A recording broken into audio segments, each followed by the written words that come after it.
Hello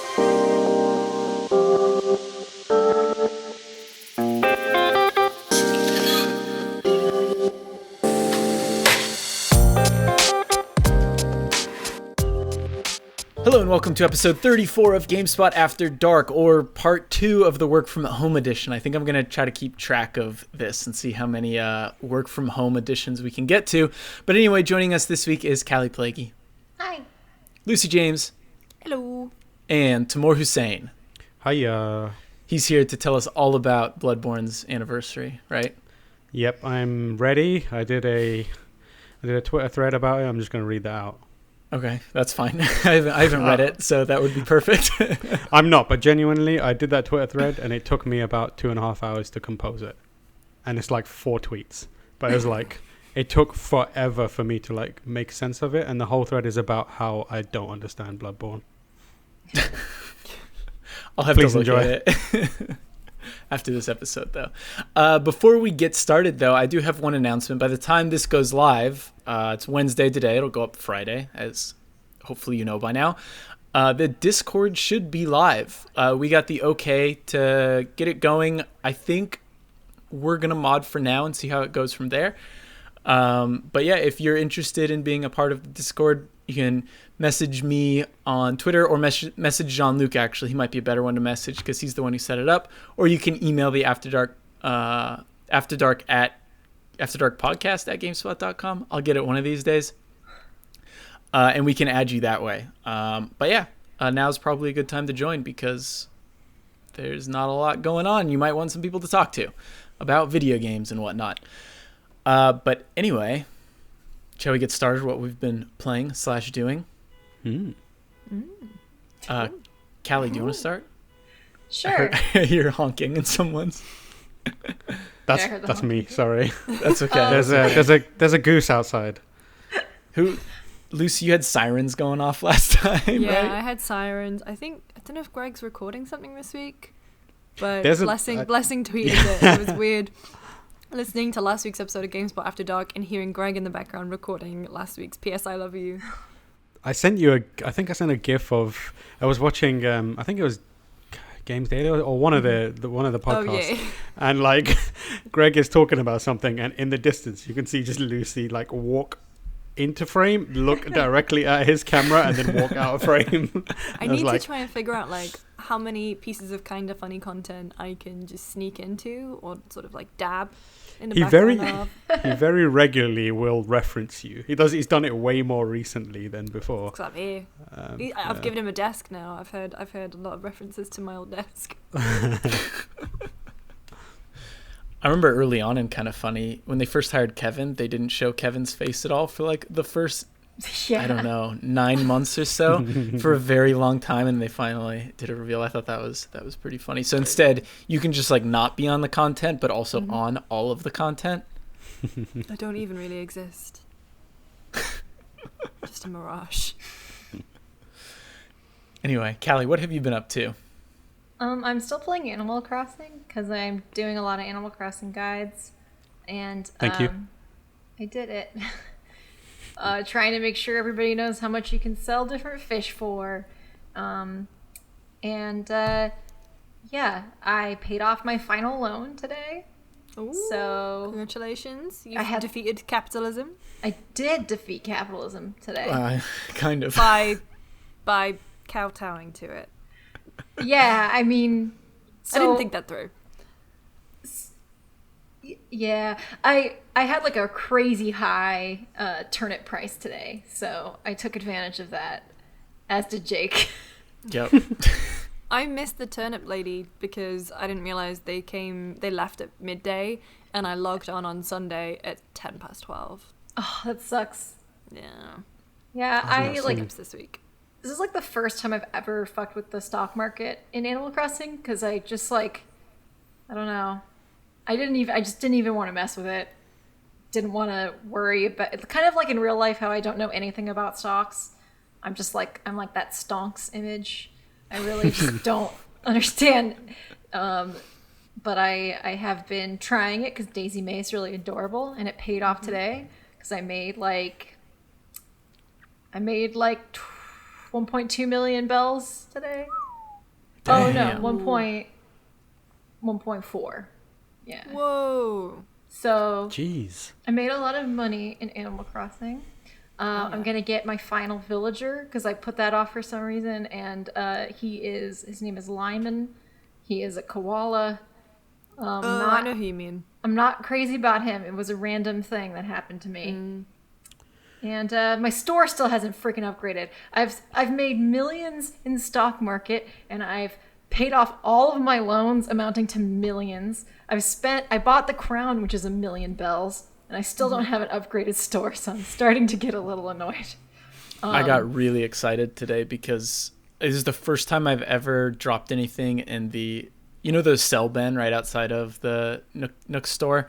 If you drop stuff off there, you'll get paid the next day, but you won't get paid as much as if you had just sold it to them right away. I haven't done that before until last night because I caught a bunch of fish that I didn't really care about.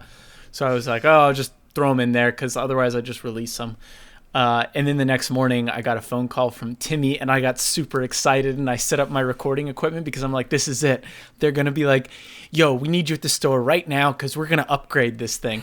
and then I press A a couple more times. They're like, you got $6,000 or 6,000 bells from your fish. And I was like, damn it, Timmy, come on. Give me the new store.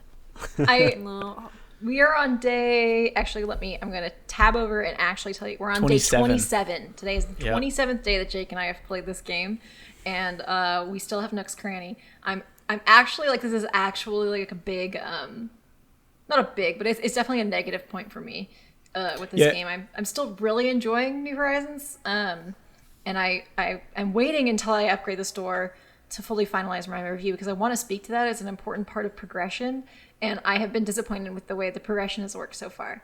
As far as overall town progression, I think you have a lot more to do day to day, which is a strength. But I think there's, I'm hoping they do some sort of update or something because it is waiting a month for a new store is it used to be 8 days. Yeah, I was gonna say for reference, in previous games, it's been a week. Or when you spend 12,000 bells, it'll upgrade. And then there'll be multiple upgrades after that. We don't even know if there are more upgrades after this first one, right? Or the second one, I guess. The only confirmed buildings so far are the upgraded Nook's Cranny, which, by the way, is still called Nook's Cranny. Which makes me think that's the last one. It worries me so much. And then Able Sisters. So I pre-ordered the guide a while ago. I don't know what's going to happen to that shipping with everything going on. You can probably get a Kindle version. Yeah, I was thinking about doing that because I do have a Kindle with enough space for pictures, specifically for manga, but I could probably get a Kindle version of the guide. Because I want to know. I even reached out to PR and I was like, can you please tell me how to do, I'm lost. How do I do this? So that's been weird. I know, obviously part of New Horizons is those planned updates for holidays that put the holidays in the game so you can't time travel to them. And we were thinking maybe that could add stuff, but that doesn't really make sense because people start the game at all different times. Not everybody played it day one, so. Yeah, and they said they were doing a drop. Was it March? End of March they were doing their first one? So that the 1.1 update is what we're on now, and that was the first update for launch day and then for Bunny Day, which is Animal Crossing's Easter. I think that doesn't come into the game until the day before or something like that. Yeah. At least that's what I heard. I think there's a lot of rumors and misinformation. There's this fish we can't catch, and I think people are just wrong about what month it's in. So we're in a weird stage with Animal Crossing right now with no official guide to guide us. My bet is that I think a lot of that stuff will be coming through updates and DLC because there's some stuff that we've seen no signs of, like Brewster's Cafe, I think is a big one. That kind of became a staple of Animal Crossing. I feel I don't know, ever since Wild World, a big part of that game was checking in on Brewster, getting coffee. And then in New Leaf, they added that mini game too, right? Where you can serve villagers coffee. Yeah, picking their, knowing their coffee order and getting it for them. And then you would get, the different coffee items to put in your house as a reward. Yeah, I mean, the updates so far that they've been talked about, the holiday ones at least, are free. So I'm hoping that any further stuff is not like I wouldn't want to pay for Brewster. Yeah. Yeah, I mean, like, even Crazy Red, like, I have not encountered any art, which is another, like, that goes back to the very beginning of Animal Crossing. It's a strange limbo we're in right now, because, like, I'm writing a lot of these guides, and there's still so much I don't know, and it's not just me. Like, I've been talking to other people. I've been talking to people at IGN, and, like, just talking to different games media people, and everybody's just kind of like, I don't really know what is next. So it's just a weird time all around, I think, so, but the animals are still really cute, and every time they sing I almost cry, so yeah. I've been running into a lot of animals singing. It's very wholesome. I love it. Did you see a single one yet? Alessandro Barbosa, one of our freelancers, he tweeted 2 animals singing together. They were singing together. It's the best. Do you guys have the chicken? Which chicken? Yeah, which the one that ends every sentence with chicky poo. Jake has that one. Yeah, I do. I forget. I hate that chicken. Name. I don't like it much either. Plucky. It's Plucky. He's Plucky is useless. It says nothing of interest ever. It just ends it with chicky poo. I'm like, oh, you're useless. Yeah, I've been waiting. I haven't had the heart to kick Plucky out yet. I've been hoping that Plucky will be like, you know what, I think it's time for me to move. But instead, this other villager I like named Chevra, like once a week is like, I had a dream I'm going to move. I think I might move. And I'm like, no, please don't move. I like you. We got to get Plucky out of here, though. Let me get him out. He's ruining the vibes. Yeah. I have a villager whose name is just Kyle. So, I mean, he's cool, but like, why is his name just Kyle?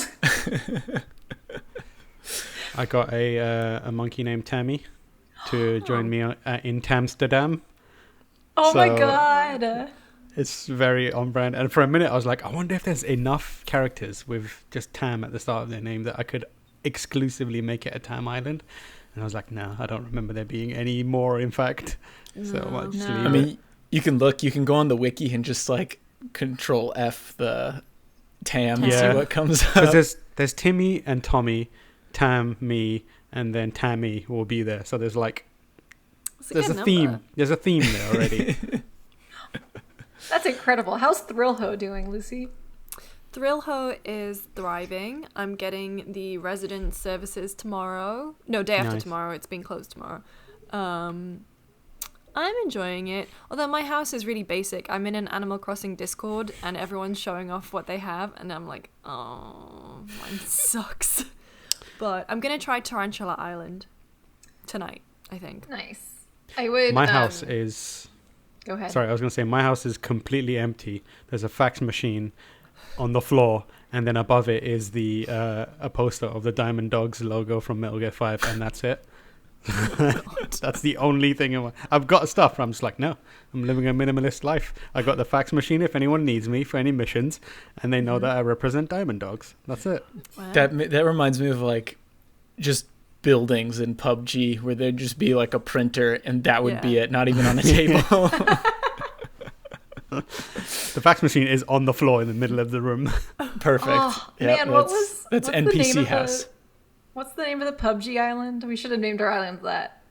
Oh yeah. That would have been so good. Evan named his island Outset, which I thought was really good. Yeah, I've seen Koholint too. Okay, that's a good one. Which too. I think that was Brian Altano's, I think. That makes sense. And then, of course, noted spokeswoman for Sucker Punch. That is a translation error on Twitter. Inside joke, so I shouldn't have even mentioned it. But anyway, Andrew Goldfarb is doing a whole Ghost of Tsushima themed room, and he's been asking various people to send him things. So I've been sending him like samurai shit and like.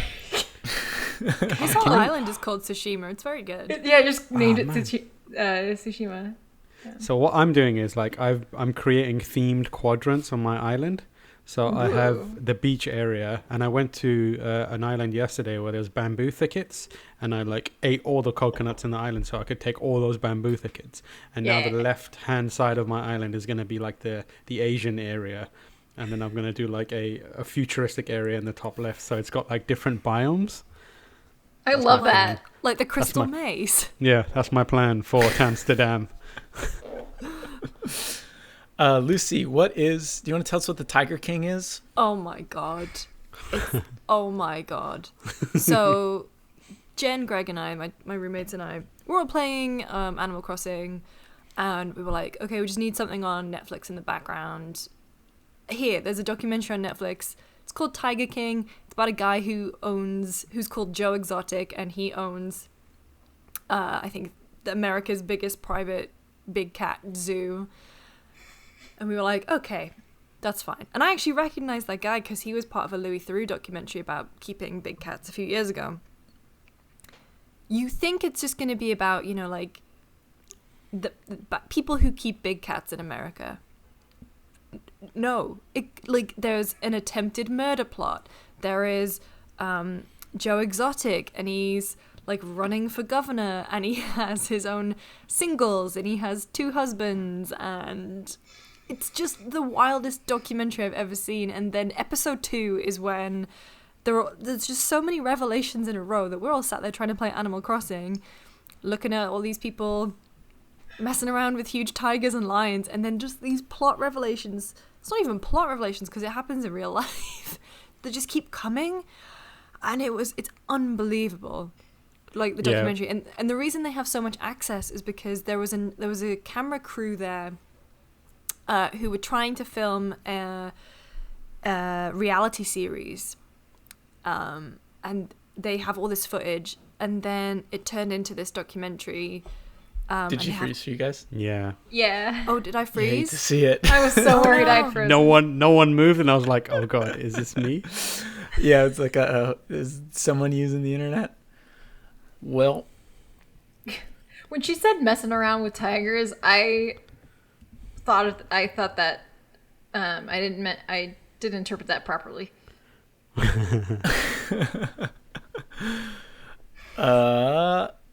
I am going to. Yeah, she's back. Oh, there we go. We lost you. You were frozen the entire time. Yeah, Wow. we had a conversation for about 30 seconds about. I heard it. Everyone was moving for me. Yeah. Oh. Oh.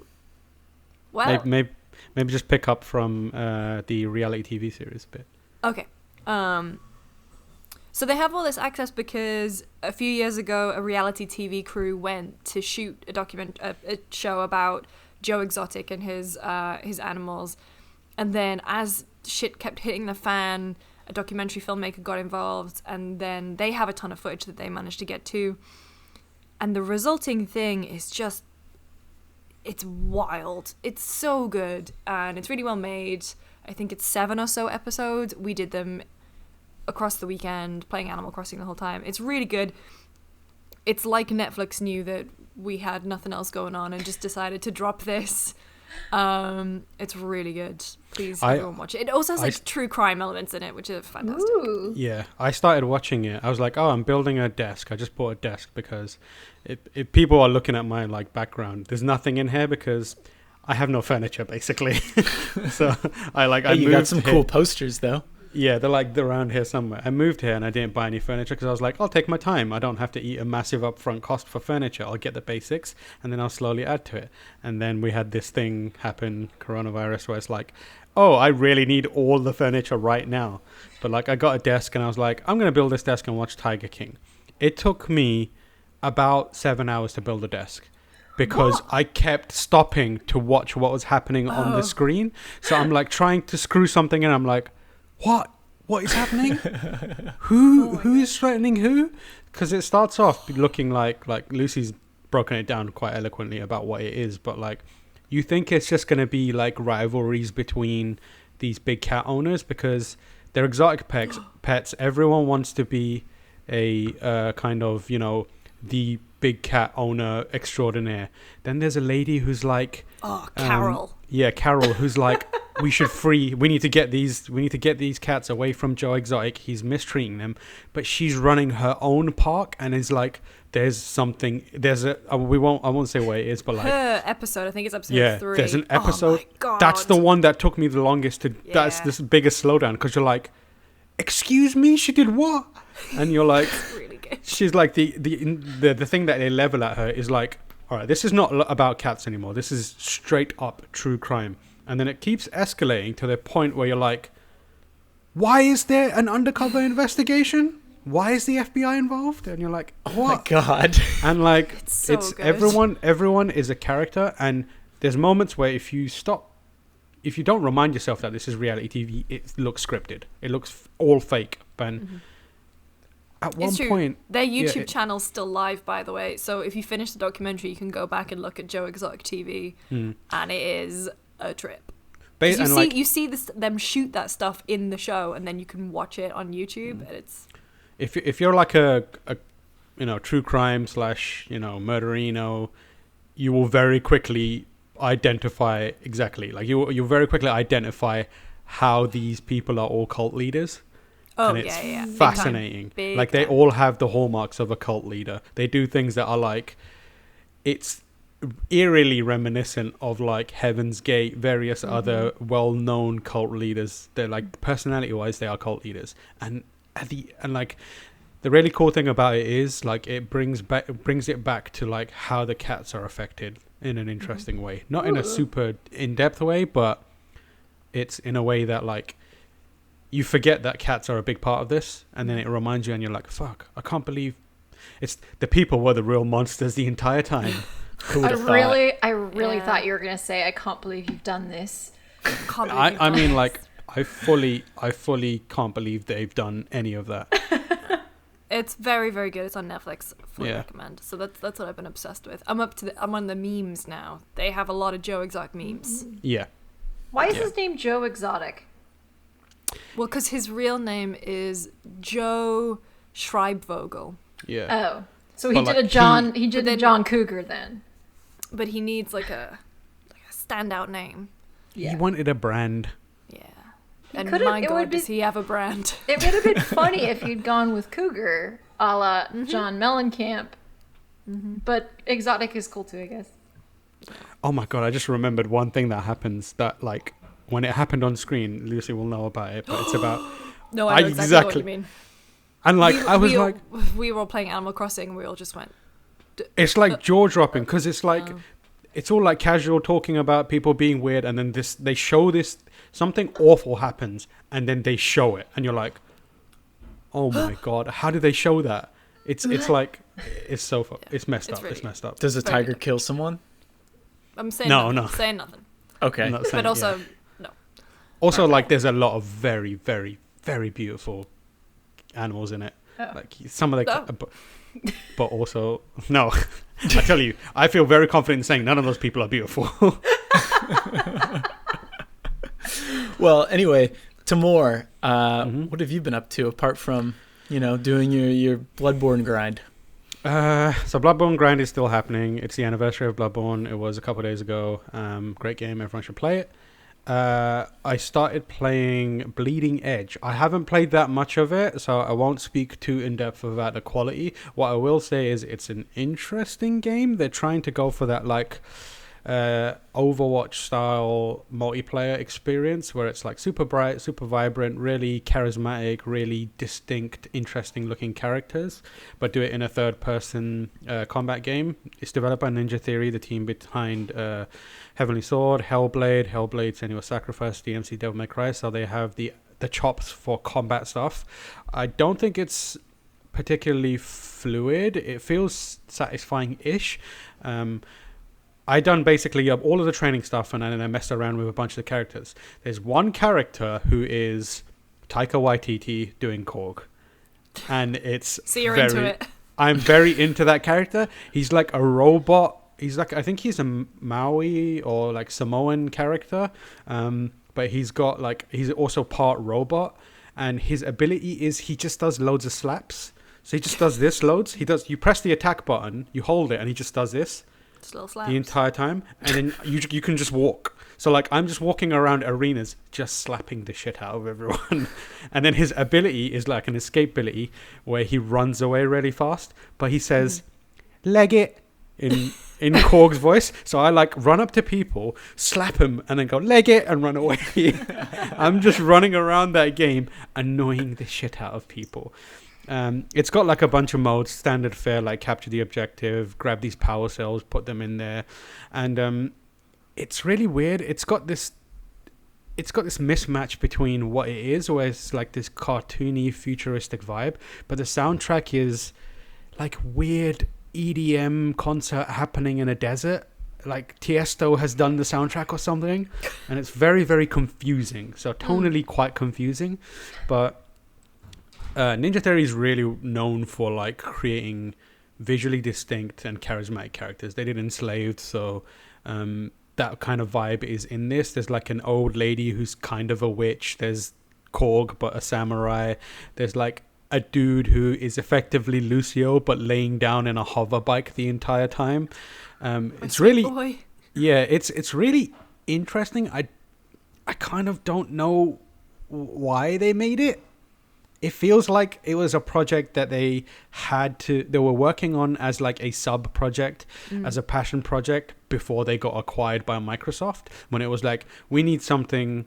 Remember when they made that mobile game? No. So there's a mobile game they made a little while back, and it came back when mobile game were hot, and it was like very much made to be a microtransaction game. Effectively, it was, we need money. How do we get that money? Make a mobile game. This kind of has that, whether or not it is, it kind of has that vibe to it, where it's like everyone's making multiplayer games, team-based abilities, that kind of stuff. We need one of those. That's the trend that will help us kind of stay afloat for a bit longer. But then obviously Microsoft came in and purchased them, and now they're fine and like they're stable. But they still put the game out. So it's got like ideas, and it's interesting, and it's functional, but I don't know how much life it's got in it. I was going to say, it feels like it's been put out to die. It very much has. There's like no a few marketing. days, like the zero marketing. It's a few days after Animal Crossing and Doom. Day after Half-Life. Day after Half-Life. It's a shame. But, I mean, hopefully... I feel like Ninja Theory were acquired for Hellblade, right? I mean, yeah. And I feel like if this was, you know, just a kind of... like a tech test, Ash? Wow. Ash and then is. Ash. Am I okay? I've been spending too long indoors, but you know what I mean? It's like, not to diminish the work of the people who've been on it. It just feels like a shame that they put all this hard work on, and then it just gets sort of announced with no fanfare. Yeah. Released and with no fanfare. as a studio, like Ninja Theory, sorry, Jake, go ahead. I think the thing too to remember is that it is free, right? If you've got Xbox Game Pass or whatever. That's what I'm playing. And I think that's kind of what they're banking on with this, you know, like it'll find its audience. Yeah, it may take a while, but it'll find its audience. And I'm sure, you know, if you log into Xbox and you have Game Pass, I'm sure it's one of the first things that shows up, like, hey, check out this brand new game that's available today, and you can download it and play it. And it's kind of like Overwatch, but also has these other weird characters. So maybe they're just banking on that. Yeah, it's. I turned my Xbox on specifically to get it, and I was like, "Oh god, I'm gonna have to fight my way through the Xbox UI to find this game." And it was like front and center right there. I was like, "Great." That's good. But so then like at the same time, like a game like that lives or dies on its community. It should have had a bigger push. Like Ninja Theory, the acquisition of Ninja Theory, like you mentioned, it's for Hellblade, but like I adore that studio. I think they've done some amazing work, and partly why I like them also is because they're the underdog studios always. They always put out they love to put themselves in a position where it's like, let's make a game and make it even more of an uphill struggle than ordinarily is.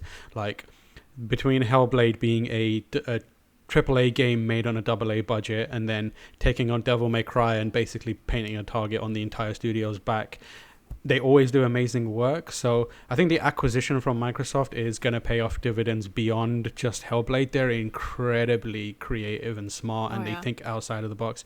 And the reason I mention that is because despite what this is and whether it succeeds, it's still got the Ninja Theory polish. It's got the Ninja Theory ingenuity and creativity, and it's got like the outside of the box thinking that people who like that studio expect from them. So it might be like a cynical kind of like release to cash in on the multiplayer thing, but they've at least done the work and put in the effort to make it cool. So I would recommend, if you have Game Pass, try it. It's fun. It's got some quirky characters. Maybe you'll like Korg, who slaps people and then legs it like I do. It's worth a try. Sweet. Cool. Yeah, I think when things slow down, I might try it, because I do like most of the. Right. I mean, every Ninja Theory game I've played, I've enjoyed. I haven't played all of them, but I think it's something I'm definitely going to check out eventually. If you're playing it, we have Jordan has written up tips on how to be good at it on the website. Okay. It'll give you a leg up. Anyone out there who's trying to get into it, have a read. But right now, my attention is mostly focused on Half-Life. I've been playing. I played Black Mesa a couple weeks ago. I finished Half-Life 2 this morning before work, actually, for the first time. And I recently just started Half-Life 2 Episode 1. And last week I talked a little bit about my experience with Half-Life 2, and I said I wasn't super wild about it. But I think the big thing is that because I never played it back in the day, the tech, like, it just didn't have the same effect on me. So it was hard for me to get drawn in. But now that I finished it, I quite enjoyed it. I really enjoyed it. I mean, I can see why people love that series, why people love that game. I still think the beginning is slow, and I think I like Black Mesa more than Half-Life 2. Or I guess Half-Life 1. I didn't play Half-Life 1, but I played Black Mesa. I just really like that confined feeling of Half-Life 1 and how it's all just in one Area 51-like area. Yeah, there we go. Area 51-like area. Way to go, Jake. But having finished Half-Life 2, I wish I played it back when it first came out. I think I would have been blown away by it if I played it back then. However, I just started episode 1, sorry. And I'm into it. Like, I'm enjoying it. I have been playing Half-Life Alyx, which we'll talk about a little bit later, but I had to stop because everyone I talked to was like, yeah, the first half of Alyx doesn't have a whole lot of story stuff to it. It's pretty straightforward, but I hear the second half, if you haven't played Half-Life 2 Episode 1 and Half-Life 2 Episode 2, it can be really tough to follow along, and a lot of the big revelations won't pay off as much if you haven't played those. So I'm really looking forward to continuing this Half-Life journey. Definitely when I started Half-Life 2, I was like, great, I've got one game I've got one more game I have to get through, and then two halves of a game I have to get through after that. But now I'm pretty into it, and I'm enjoying it. And I think a lot of the level design is super creative. The puzzles you do are very creative. The combats, maybe because I'm flipping between Doom, which is like, balls to the wall crazy combat. It's kind of slow, and you just got your standard like pistol, shotgun, and the gravity gun, which everyone loved at the time, is like neat, but it's not really what I want to use ever until the end. Anyway, that was my Half-Life 2 rant. How are you finding Alyx? So what are you playing it on? I am playing on the Quest, which has been an experience to say the least. I ran into a lot of issues early on. I was about to give up playing Alyx altogether. Turns out that when I plug my Oculus Quest into my motherboard directly, it works a lot better. I was talking to Matt Padgett. Apparently, he hasn't had that issue, even though he's doing it on a Quest. So I think it is just my PC being an old piece of shit. The old piece of shit that it is just was having issues running it when I plugged it into the case as opposed to the motherboard. Once I did that, I was able to actually play the game without the headset locking up every couple minutes, which... that helps a lot, I assume. That helps a ton. It still doesn't run as good as I like, and I think part of that might be because I got a knockoff cable, and I didn't even get the one that Oculus recommended, because they have an Oculus Link cable, an official one, but you can't get it right now. I think if you get it, it's like $150. It's absurd. It's just a USB-C to a USB 3.0. But they recommend you buy an Anchor cable off Amazon, which is, I don't know, some company that makes USB-C to USB 3. Wait, does your Switch charging cable not do it? No, because it's not 3.0, it's 2.0. So I had to order... Is it? Mine is. That's weird. I think so. Maybe not. I might try it, but even the then... The 3.0, right? Yeah. What's that? Yeah, mine is. even then, like, I'd need one long though, you know, because like it's not that moving long. around. Right. So I ordered like an anchor cable, a long one. So hopefully that works better than the one I have. Other than that, though, it's running fine enough. Especially if I'm not moving around too much. I feel like when I'm push all my furniture aside and I try to play with like a larger area, then it has some trouble. But if I'm kind of stationary for the most part, it seems to run okay. Unless I start moving my head super quickly, then it can take a while for, I don't know, whatever I'm looking at to load in. That makes me feel queasy just thinking about it. I was literally about to say that. Yeah. Oh, I haven't played. I think the longest I played was 90 minutes, and that was a little too much in one sitting. I've been trying to slow down, and like I said, I stopped playing because I am about halfway through now, and I don't want to see the rest of the game until I know what happened in the other episodes. And they'd spoil the ending of one of the episodes right at the beginning of Half-Life Alyx. I was like, oh, great, well, you know, there it is. Oh, yeah. Yeah, I don't know if I would call that spoiling, but yeah. Yeah, I don't know if it's spoiling at this point. But it's super impressive. Even on my quest, it is. I am blown away at almost every aspect of the game so far, and apparently I haven't even hit the level that everyone's talking about. That is apparently one of the best shooter levels in games. At least that's what people are saying now. Maybe it's just because it's new and people haven't seen a Half-Life game in God knows how long, 13 years or whatever. Michael Hyam said it, and I was like, Michael Hyam gets hype, and I do trust him, but he's also like, yo, this is insane about everything. And then like I was watching the kind of funny review of it, and noted Half-Life fan Danny O'Dwyer was like, it's like a game changer, this bit. And then I was like, okay, Danny's a noted Half-Life fan, so he's inclined to like it as well. And then Greg was like, yeah, it's crazy. It's really good. And I was like, all right. Three people. Yeah. See, that's what I wanted to hear, because I've only heard Michael and Danny talk about this level, and I was like, all right, you guys have been wanting Half-Life for a long time. So I don't want to get too swept away in this yet. But I haven't made it to that point yet. But I'm very excited to see what it is, because as of now, like, it's already a great game in my opinion, if not a fantastic game. So I'm excited to see how and what exactly happens. But just the way you interact with the environment is so cool. I feel like you feel way more present than any other VR game I've played, which, to be fair, I'm not big into VR. I have a Quest. I've played some games. Like I played the Star Wars game, which I'm not big into VR, but I have a Quest. Well, I mean, the Quest is kind of like, you buy the Quest if you don't have a PC that can handle one of the higher end headsets, and you can't play a lot of the hardcore VR games. I'm giving you a hard time. But you know, there are people like Matt who's like listing off all these, Matt Padge who's listing off all these like crazy VR games that he's played, and I'm like, yeah, I can't do any of those. But having played some VR games, so far I'm very impressed. Like the way that just the environment reacts to you as you're moving through like shelves trying to find something, the way you knock things over with your hands as you're picking things up, or like drawing dicks on whiteboards. I told John Luke to do it on the stream, but he didn't want to do it. Have you seen the math equation one? Yeah. Yeah. The math equation one's amazing. Yeah. Cool. I do want to mention really quickly before we're too far from the Michael and Danny discussion, is that as the reviews editor, I'm obligated to say, but also I believe this, that Michael does go into a review understanding that his excitement is not the same as a review, so. Yeah. I was specifically talking about that moment, not the review as a whole. Michael's review.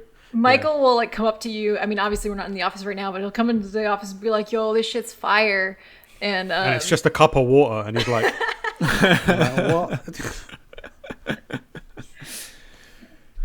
Yeah, I mean, like Greg's angle was like, he'd not played any Half-Life before, so that's why I was like, okay, it's if three people on different scales of liking it are saying it's got to be legit, and like I don't have the Valve Index. I want one, but it's $1,000. Yeah. We've got one. I mean, Greg's got one, and I might try and hook it up. Like, I have space in my room, which is only reserved for I do yoga in it. But like I have space in my room that I could set it up. But my biggest fear, my biggest barrier to entry for VR is motion sickness because I get it real bad. Same. I think that will definitely be an issue with this game. Damn. Shit. I hate it. I have heard that the Vive is a bit. I was watching a review and they said the best one that I've ever played, but I still felt motion sick after playing Vive. Sorry, I guess the review I was watching, they said the Index. They actually didn't prefer playing on the Index. They preferred playing on an Oculus. I don't remember which one, or maybe it was a Vive Pro or something like that. Yeah. I don't know why that is, but I don't know. Yeah, I get sick, and I usually don't get sick from VR games, but it's only because I spent like 2.5 hours playing one time. Yeah, I've reviewed VR games. Such a bad. I mean, I felt so bad for Michael, but he doesn't really get sick in VR. But having reviewed them, it's like every half hour I'd have to take the headset off and be like, "Okay, time to breathe." Eat some ginger. Yeah. I remember a friend of mine got an Oculus Development Kit 1 when they first came out, and he modded it to play Half-Life 2. That is probably the most sick I've ever been in VR, was Half-Life 2 in VR. It's really annoying because, like a lot of people, I love Half-Life, and I've been waiting for a new Half-Life for ages, and I'm like, nah, I have to pay $900 and potentially be sick because I get car sick and motion sick very badly. So I was like, oh god. But I think I'm gonna try and nick the work Index and give it a shot. At least I can say I tried. Yeah. Yeah, I want to try it. I want to try it with, like, have you seen those seasickness bands that you can put on your wrist? And, like, apparently they work really well. I've known people who've tried them who have, a friend of mine has really bad motion sickness playing normal games. I think I've told the story on the podcast maybe before, but my old roommate, Jen, literally dry heaved her way through The Last of Us. She loved that game so much. It was horrible for everyone else. But she did it. She took a lot of Dramamine, and she's tried those seasickness bands, and they have worked pretty well. So I wonder if that would help in VR too, because I've had a better time with motion sickness in VR when I'm standing up. So like using the Vive, or even using the Quest, like playing Super Hot. I've done that, and Super Hot isn't a lot of movement when you're actually in it. But I wonder if that would help. That'd be nice. Yeah.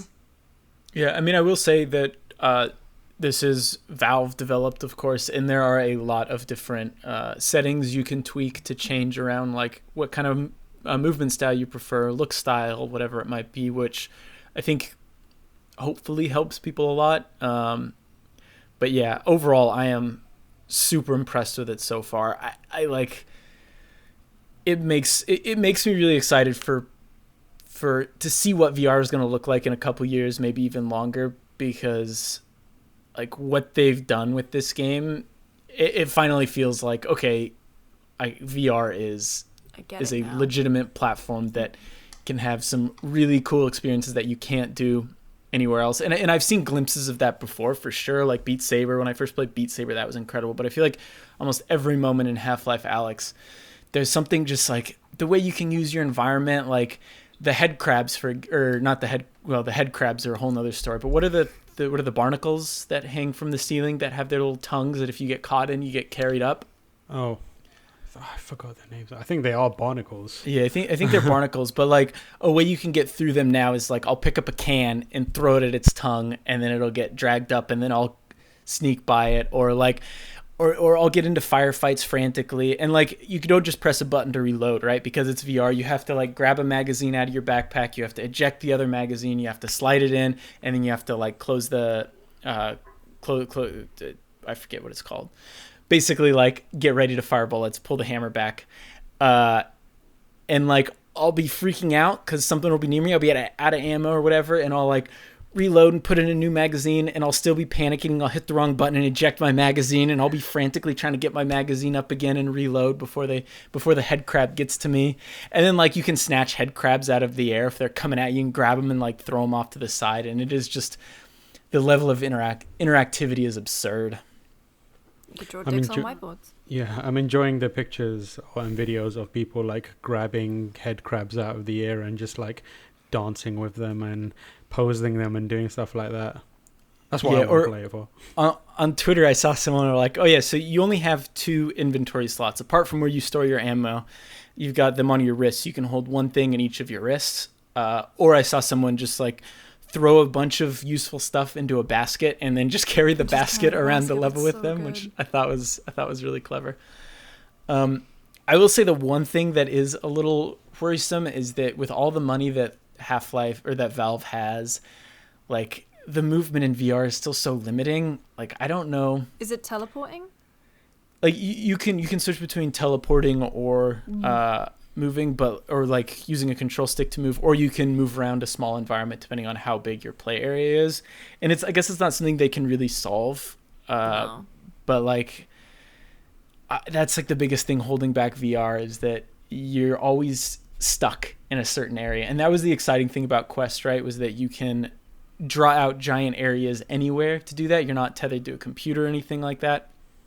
But with this, it still does feel pretty limiting. Like, especially in the space I'm in more often than not, I'll collide with walls, or even earlier today, I knocked over my water all over my desk because I was swinging my arms around like an idiot.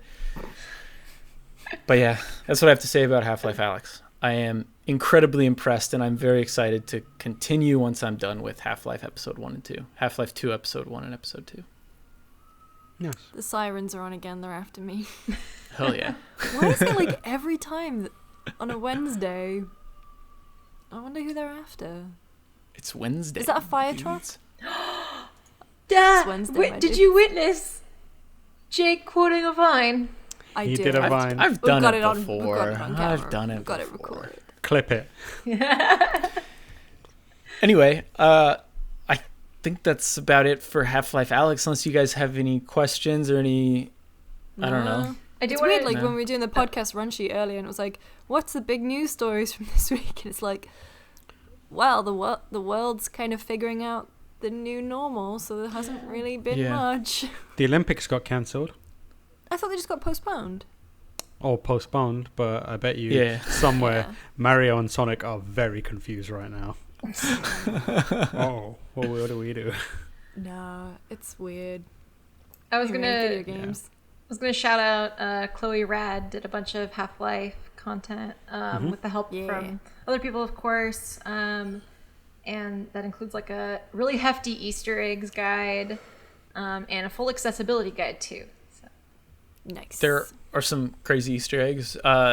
Did you know someone found a Bridges box? Like that's pretty cool. Yeah, Death Stranding. Because there was a Death Stranding tie-in in the PC version of Death Stranding, right? There's a head crab in the PC version of Death Stranding. That's sweet. It's Death Stranding is prescient. Kojima is a genius. It's different right now. It's hitting a bit different. This is the time to play it and also not play it. Yeah. I was looking out my window wistfully the other day and thinking, remember when Amazon were like, we're going to do drone deliveries, and everyone went, what? No, you're not. That's stupid. Never do that. Where them drones at? If we hadn't shut it down, I mean, Amazon sucks and Jeff Bezos can eat my ass, but like, if we had the drone deliveries, everything would be legit. Toilet paper coming through your window. Imagine if Death Stranding got delayed a couple months, came out around now. Oh my god. That would be wild. I literally ended that review saying that this was the game we need right now. And now look. You should do an update and just put at the end, update, not right now actually.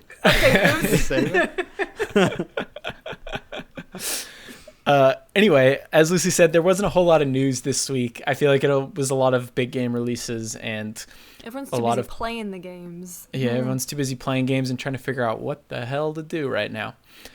But anyway, should we move on to listener questions? Yeah. Yes.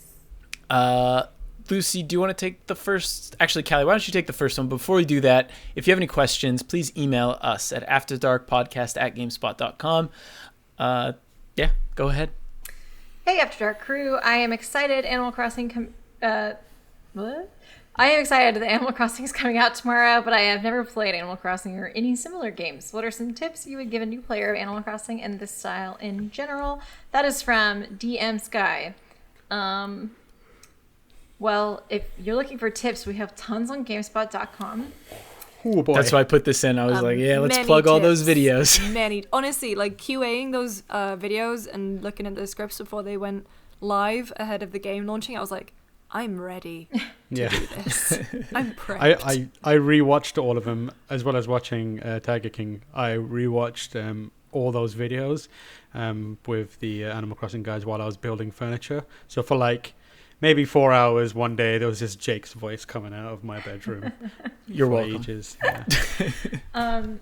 Yeah. I have been really excited to write all these Animal Crossing guides because one summer I read when Wild World came out. I had a Wild World, like a physical guide, and I read it cover to cover multiple times because I don't know, I always wanted to be a guide writer, so it's been fun to write the Animal Crossing guides. But I would say, like, I guess my biggest tip would be, like, there's no wrong way to play Animal Crossing. There are ways to like fast track certain things from happening. But I think especially considering what we talked about earlier in the episode, you'll probably have a better time if you just kind of like do what seems interesting, talk to your villagers. Tom Nook and Timmy have advice at the beginning of the game, which will help a lot and give you a little bit of direction, as will the Nook Miles program. Because you'll get rewards for doing different things and it'll kind of like push you in a direction. But as long as you're enjoying it and it's relaxing for you and giving you what you want out of that game, then you're playing it right. So just do that. And look at all of our guides and watch all of our guide videos. I was going to say something similar in that just take it one day at a time. Like, there's all these different tips you can look at, but I think the best thing you can do in Animal Crossing is just, like, check in every day, figure out what you want to do that day, do that, or don't do that. Maybe just mess around. It's just, like, a relaxing game to be in most of the time. Like, I played it last night before I went to bed, and it was just, like, such a nice way to unwind, I guess, just hearing that music and doing some fishing and chatting with villagers. I think one of the key things to try and do your best to not get caught up in is the zeitgeist around Animal Crossing. It's both a blessing and a curse. Like, everyone is talking about Animal Crossing right now and sharing stuff, and it's very wholesome and enjoyable. But I've also seen people be like, I'm so behind, I need to catch up with people, and I need to try and get this, and I need to get that, and I need the ladder. Would someone give me the ladder? I don't have this fruit. And it honestly, don't try and catch up with people. Just play it at your own pace. And don't try to think about min-maxing. Sometimes it can be good just to pop into your game and the only thing you've done that day is just shake all the trees. Don't have to do the shake all the trees, pick the weeds, get the wood, that kind of stuff. Just do a bit at a time at your own pace and let everyone live their own Animal Crossing life and you live yours, and occasionally it will intersect very naturally and it will be way more fulfilling because of that. Oh, that's it. Cool. That is the advice. Lucy, do you want to take the next one? I gave you a long one, sorry, but they mentioned GameSpot UK, so I was like, it's got to be one of you two for this one. Hi, After Dark crew. I've been a long-time listener of GameSpot UK podcasts a long time ago, and I've only recently found out about this one, so I've been listening to some of the backtracks. I doubt that many of you will remember, but I have also sent several questions to the UK crew and vividly remember Lucy and Tamoor's lovely voices, and it was a great time walking back to memory lane when they were in GameSpot UK. A lot has changed for me during that time, including graduating university, and after a whirlwind of career changes, have managed to find a place in a video game company, so it's kind of a dream come true for me. Congratulations. Nice. Yeah. I am very happy with my job with lots of perks such as free video games, but while I thought it was a blessing at first, it soon became a burden when I realised I don't have as much free time as I used to when I was a student. I now have the money and the games to play and spend, but with very little time to do so. The little time I do have tends to be playing on multiplayer games such as COD and Apex Legends with my friends, and I can only spend about an hour or two on single-player games I want to complete. As video game journalists, I have no doubt that you're in similar positions. of having access to so many games you want to play through, but I want to ask you, the veterans of work-life video gamers, on how you manage to create time to play and complete video games. Also, I have so many backlogs of old and new games I need to play, and I'm having a hard time deciding which ones to complete first. I'll lay out the top 5 games I want to complete during the outbreak, so I'd love to hear your opinions. Number 1. During the outbreak. The outbreak. Number 1, Neo 2. Number 2, Dragon Quest XI on PS4. 3, Catherine Full Body. 4, Shadow of the Colossus. 5, Control. As always, please keep up the good work and stay safe. Best wishes, Eric Song. Well, congratulations, Eric. Thanks, Eric. And thank you for writing in. And damn that you remember me and Tamoor from 2011, 2012 when we were on the GameSpot UK podcast. I don't know. I'm in a similar boat in that, like, obviously there's so many to play, and around Game of the Year time you feel like you have to have played pretty much everything that's up for contention. I am really bad for... I've noticed that I spend a lot of time on my phone, which I'm trying to do a lot less, and instead I'm trying to use that time, instead of just refreshing Twitter or whatever, to actually play games. Setting aside some time during the week, even if it's just an hour to get through a game, can also help. I think I talked about this briefly last week, but talking about making a new schedule for yourself, and if you're on lockdown, then hey, you don't have your commute anymore, maybe turn that hour into a gaming hour or something, you know what I mean? It's just all about, like, carving up your time so that you can play a few more games. Yeah. Not having to commute has helped a lot. Mm-hmm. Yeah. Like, I finished Half-Life this morning because normally I'd be commuting, but it was like, yeah, work doesn't start for another hour and a half, so I'm going to finish up Half-Life 2. Nice. Yeah, I think not Which commuting order? has been awful. What? I was going to say, which order for these 5 games? Yeah, that's what I was thinking about, because my thing with this was just going to be like, I really just prioritize the games I most want to play rather than the ones I feel like I need to play. Mm-hmm. That is very hard for me come Game of the Year time, and I do have to take more time when I'm not, like, playing a game I'm really invested in to try those games out. This I would probably just say, just personally, I would prioritize Control, but that's just me. I would say maybe if you want to feel like you're actually completing stuff, go for the shorter games. So Shadow of the Colossus and Control are much shorter, and you can actually feel like, hey, you're getting that sense of completionism because you're doing it. I don't know. Shadow of the Colossus is, like, broken up as well, so you could do a Colossi a day, and because of the kind of build up to finding the Colossi, fighting the Colossi, and then coming back, it's like a really good, like, whole loop of a game. That's really, really, like, you'll feel satisfied and feel like you've achieved something with each Colossi. Mm-hmm. Also, it's a banger. But the Control's coming out, and there's Control DLC. Control DLC's coming out, so you could also hit that. Yeah. Dragon Quest XI is amazing. No, yeah, not for Xbox. Dragon Quest XI is amazing, but it's a time sink. It's one of those ones I like to sometimes suggest people have, like, a short term or a short burst in a game where they plan to finish it within a couple weeks or a month, and then one that they play, like, for a prolonged period of time. And Dragon Quest is a good one to play over a long period of time because it's a big old grand adventure. So, like, taking your time with that is a good way to approach that game. Dragon Quest is also like structured in an interesting way where each new area you get to has, like, its own little plot and story that feeds into the main narrative. So it's kind of, there's a lot of natural breaks throughout it, I would say.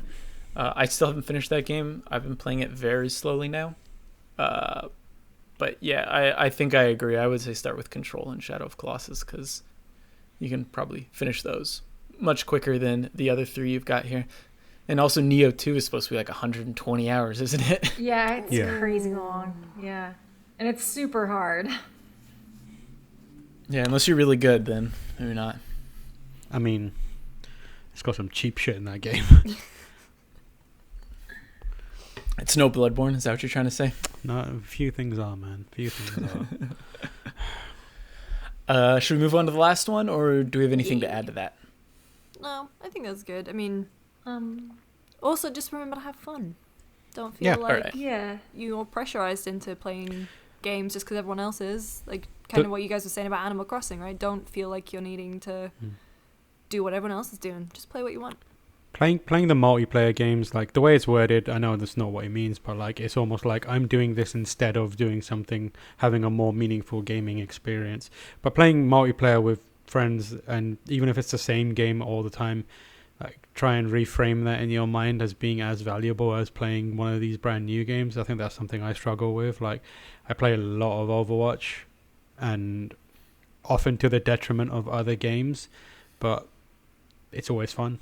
And I have a good time. I play with my friends and chat with them, and it's as valuable to me as like starting a brand new game and sinking loads of hours into that. So try and take the pleasure out of those regular games as well. Especially now, it's probably good to play some games with friends right now. Get some social interactions in. Tamoor, do you want to read the last one? This is an interesting one. You're gonna need to send this listener is gonna need to send us a screenshot of what they're talking about. That's we'll see. Pixar didn't happen, but go ahead. Hi there, Lockdown crew. Gerard from the Netherlands here. So my mum got Animal Crossing for the Switch, and she's been loving it. She's been an avid fan since Wild World on the original DS, and for as long as I can remember, me and my younger sister have always been giving her useful tips and tricks to get certain items or fish or events and such. However, this time around she told me she's got an unbreakable shovel on the second day of playing. She's a liar. She's lying. I'm not trying to hate on your mum, but your mum's a liar. A villager gave it to her, and now I'm incredibly jealous. That shovel should have been mine. I've always been the one with the good stuff and tips. This is so totally unfair. So my question to you is, have you ever been jealous of someone else's achievement in a video game? We need to see evidence of this. I absolutely need evidence of this, because I don't think a villager has ever given a tool as a gift. This is mad because I have gotten a tool as a gift. You've gotten a tool as a gift? If it turns out Gerard's mother is a liar and has been lying about this, what does that say about everything else his mother has told him in life? If like this could be like, what else have you lied to me about, mother? What else? Maybe it's not an unbreakable one, but maybe it's like a gold one or something that's just really good. I don't know. We need the receipts. We need the receipts. I'm gonna need proof. Need proof of this. I personally have never gotten a tool as a gift. So I got a shovel early on. One of the characters gave me a shovel because they were like, "Hey, I hear you're trying to build a shop. Here's a shovel. This might help you out." And I was like, "Okay." I think I got a watering can the same way. Yeah, I got a watering can. What? But it was a wooden one. Yeah, the wooden one. That was a crap. Okay, now that's what I'm jealous of. To answer Gerard's question, I would say, I have been jealous of people's ability to do things in games, I guess, or I'm especially jealous of like a really good Pokemon or like a shiny Pokemon. Oh yeah. I'm trying to think. I don't know if I'm envious of anything really. Sometimes I'll watch a player of the game in Overwatch and I'm like, damn, I wish I could play like that. I mean, I kind of do that to myself. I watch a lot of Shroud, and you know, he's younger than me. He used to be a pro Counter-Strike player. I will never have the reflexes that he has. But I would say, yeah, it's nothing. It's out of my control there. I can still play the game and enjoy them. Yeah, I would say my jealousy stems from like a lack of like other people who are really good at video games, and I'm just like, dang, I'm like kind of just okay at video games. Like I'm. A lot of people think that because we're in this industry, we're all really good at video games, but it's not always the case. I feel like we're all above average at video games, though. If you take like. Yeah. I'm sure we are. Like, I'm decent at Siege. I'm decent at some of these other games, but then I see like friends who I play with who like are really good at Call of Duty, and I'm like, how? Like, I should be better. I think I play more, and I'm not. I'm jealous of other people's time. So, like, my brother is really, really good at video games, and I actually threw a fit because he beat me in Halo, and it was just like a friendly thing we were doing, and I like got so upset just because it's like, well, you know, I have to, I spent all my time trying to get in a good college, and I didn't get to play Halo all the time, so I'm not good enough. Like, so I've definitely had moments like that. Heated gaming moments, if you will. I think like I